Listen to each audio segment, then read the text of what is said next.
সলফার medicine. আসসালামু আলাইকুম নমস্কার। আমি মতিউর রহমান টুটুল। আজকে আমরা হোমিওপ্যাথির অন্যতম গুরুত্বপূর্ণ ওষুধ সলফার নিয়ে কথা বলবো। সলফার কি? সলফার হলো হোমিওপ্যাথিক মেটেরিয়া মেডিকার একটি পলিক্রেস্ট ওষুধ, অর্থাৎ এটি শরীরের প্রায় সব অঙ্গপ্রত্যঙ্গে কাজ করে।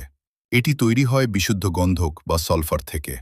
অলস, অপরিচ্ছন্ন এবং নিজেকে সুন্দর মনে করে কিছু জমিয়ে রাখতে পছন্দ করে, ফেলতে পারে না দার্শনিক মনোভাবের, তর্ক করতে ভালোবাসে, সর্বদা গরম অনুভব করে, পাখার বাতাস পছন্দ করে।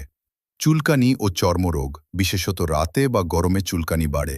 পায়ের তালু জ্বালা করে, রোগী রাতে পা বিছানার বাইরে রাখে। সকাল 11টায় খিদে, হঠাৎ দুর্বলতা ও খালি পেটের অনুভূতি। দুর্গন্ধযুক্ত ঘাম ও মলত্যাগ। ডায়রিয়া, সকালবেলা তাড়াহুড়ো করে বাথরুমে যাওয়া। চোখ লাল, জ্বালা করে।